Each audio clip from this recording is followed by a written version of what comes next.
Hey everyone, welcome back to Sgcarmart. So right now I'm here in Gothenburg, Sweden, and this is the home of Volvo. So over the next couple of days, we're going to get some behind the scenes look at what happens over here, and hopefully we'll get to drive a few cars as well. So let's go check it out.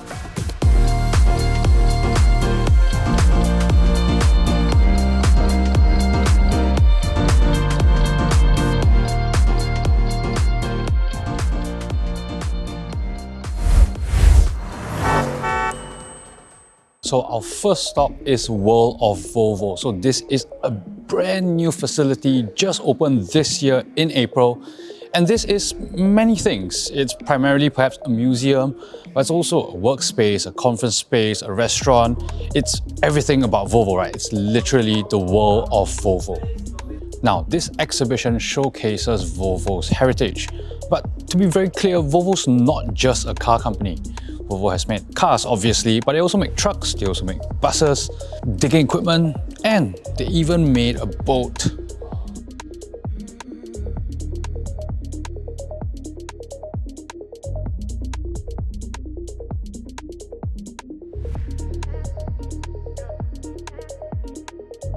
It's day 2 and today we're going to be driving a bunch of Volvos, and as you can see behind me we have a row of EX30s lined up, so we're going to hop behind the wheel of a single motor model and see how it feels. So first car of the day that we're driving is the EX30. So this is the single motor variant, and you know, this is the newest model that Volvo is offering, right? It's the smallest SUV that they have, and I will be very honest, it's been a while since I've driven a Volvo, so I am actually a little bit surprised by this interior. You know, there's a lot of elements that I'm not super familiar with in the newest Volvo. So for example, we don't have a dashboard over here. So your dash is here in the center console, in the main infotainment screen, and that's with everything else. So in some ways, this is kind of like a Tesla setup, right? It's like what you would expect in a Tesla with all your drive information just here in front of you. Is it really that bothersome? Honestly, I think it's okay. I think it will take some getting used to, but beyond that, I think it's something that you can get quite familiar with. Now, in terms of how this feels on the road, it feels very sensible. It's all electric, and even though this is just a single motor, if you put your foot down, there's plenty and plenty of pull in the powertrain, right? It's got plenty of highway overtaking speed if you need it to. But I think more importantly is that it feels comfortable. It feels quite nice and planted. I'm doing 100 now and it doesn't feel twitchy, it doesn't feel nervous, it feels very planted and steady. And you know, the steering is quite nice. You can actually adjust from 3 different steering settings, and I'm in the, I guess, middle setting, and I think it feels perfectly fine. Now, obviously we do want to talk about some of the safety systems and assistance systems. So I typically like the Volvo one. So in this one, instead of pressing a button on the steering wheel now, you actually hit down on the gear stalk, I suppose. So it's sort of D and then D again, and then it just turns it on. And it's very simple, right? Turns it on, does everything for you. Now, there are obviously 2 different options that you have. You have just your basic sort of speed limiter, right? So it just runs at that speed. Or you have your, I guess, pilot assist. So you just can choose from a toggle on the steering wheel here. And when you do that, the car can sort of keep in the lane for you, it can steer for you. This actually has lane change assist. So, you know, if the right situation comes, let's see if we get a chance. And I just hit the indicator. Nope, nothing happens. Boo. Now, I do think that the single motor EX30 is probably the one to have, right? It's got plenty of performance, good range, and you know, as a daily runabout, that's the sort of car you want. However, if you wanted insane performance in your all-electric compact crossover, you could perhaps opt for this. So this is the EX30 twin motor performance, and that means that you get 2 motors, 315 kilowatts of power, 543 Newton meters of torque, and a frankly ridiculous 0 to 100 timing of 3.6 seconds. So, put your foot down.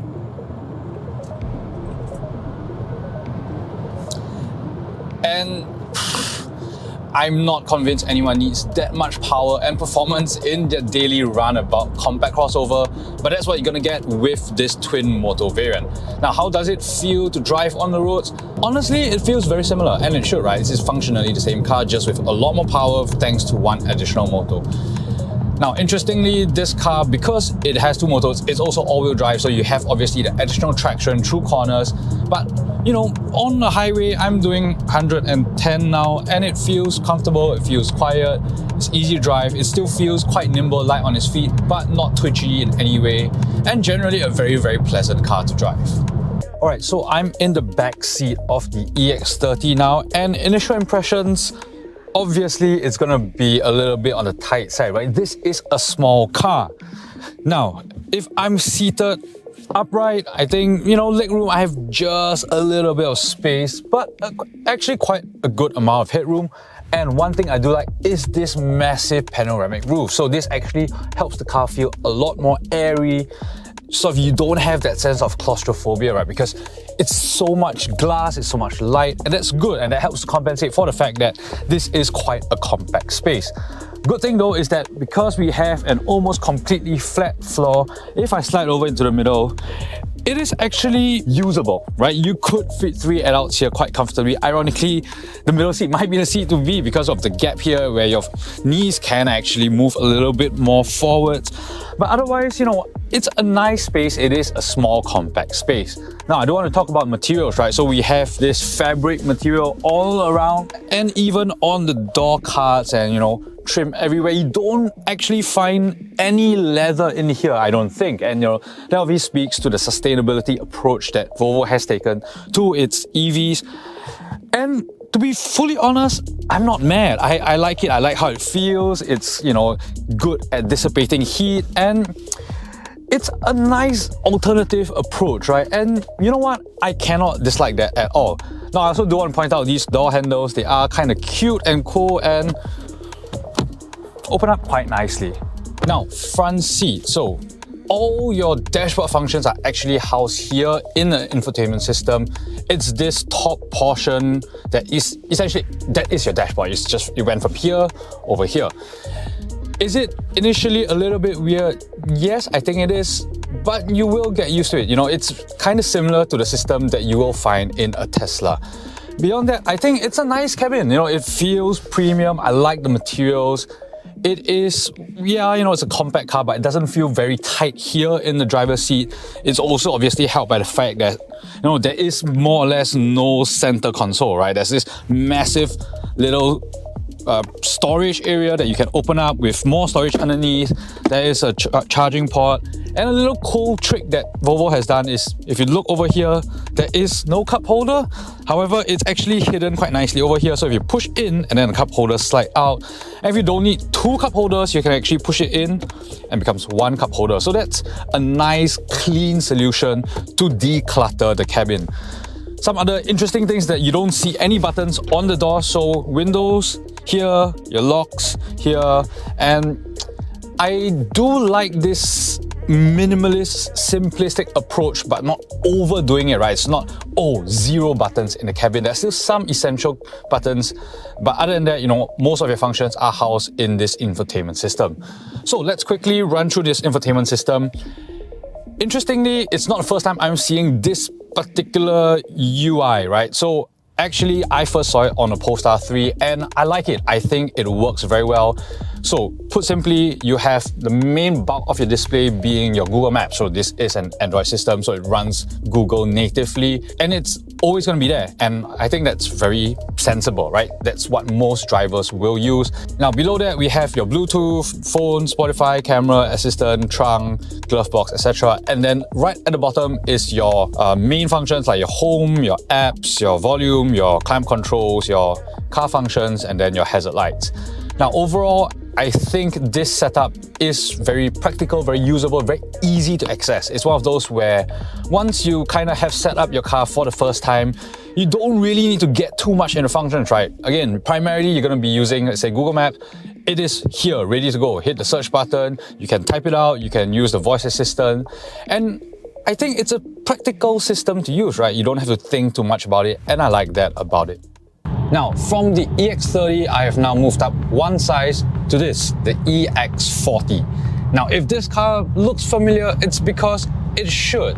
This is the XC40, but all electric. So Previously, it was called the XC40 Recharge. However, Volvo has cleaned up their naming convention, so all their EVs are all E something, so this is the EX40. But basically, it is the XC40, right? It's the same shape, it's the same size, and if we're being super honest, not a ton has changed, you know. The car still looks very familiar. This is, I guess, the Volvo that I remembered, and it's a very familiar space. It's a very easy to use space, if a little bit dated right now. However, that's not to say that this car is purely just a name change, right? There are some little details that have been updated for this year as well. So among them are a bunch of driving systems, right? So first thing I want to point out, let me pull up the screen, is that this is the all-wheel drive model. It has two motors and it has a new performance mode. So if you turn on performance, it actually gives you a little bit more power. I understand it's 25 kilowatts on the front motor, and that means that when you put your foot down,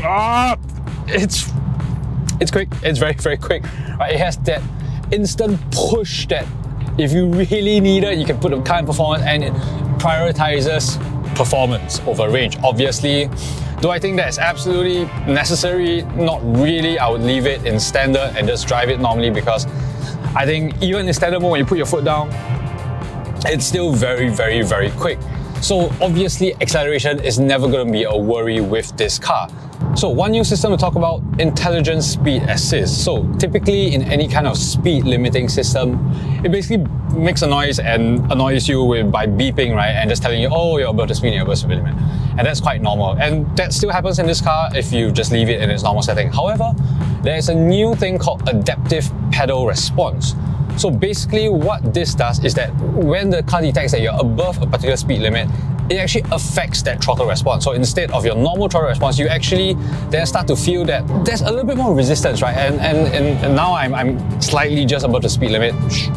And if I sort of just do 20% acceleration, you can actually feel there's a bit of dead space at the top, and the pedal actually feels a little bit stiffer than before. So the idea being here, of course, is that if you are trying to be very conscientious about the speed limit and you're exceeding by a little bit, if you just tap lightly, nothing's gonna happen. And that's good. It helps you to keep you within the speed limit. Of course, you know, if you put your foot down, yep, you can still exceed the speed limit quite easily. But I think this is an interesting system because, you know, it's, I feel, less annoying than a thing beeping at you all the time. And there is a practical use to it, right? Because if you are just coasting along on the highway and you're trying to keep within speed limits, it's one of those things where maybe you're not thinking about it too much, but the car actually helps you to keep under the speed limit by making sure that you're not giving too much throttle as and when you can, and allows you to hold a steady throttle all the time. So that's a good thing. The next thing to talk about is the one pedal drive. Previously, it was very simple. You either have it on or you have it off. So off, nothing happens. On, when you take your foot off, it just regens. Now they have added a third mode, which is auto. And just to be clear, auto is effectively the same thing that you get in the EX30 by default. That's the only system you have, that or off, right? So with auto, basically what the car does is that it uses its front camera to detect the road conditions, and it will adjust the regen accordingly. So now I'm coasting along the highway and there's no car in front of me. So if I lift my foot off the pedal, the car is actually doing 0 regen, and I can look on the meter on the dashboard and just nothing, right? However, if I get a little bit closer to the car in front of me and I come off the throttle, now I'm at full regen.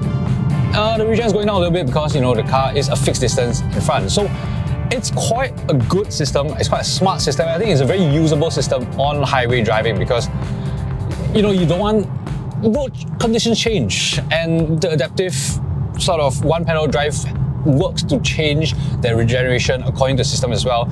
This kind of adaptive regeneration is what you'll find in a lot of other cars as well. So I think it's a good improvement to this car.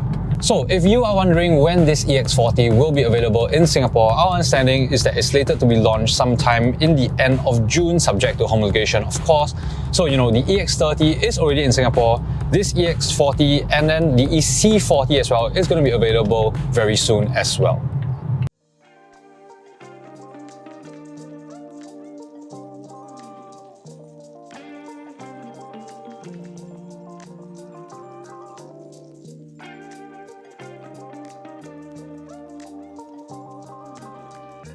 So this is a test chamber. So this is where the battery pack can be tested for, you know, temperature, for cooling, etc., and make sure that all the batteries are safe.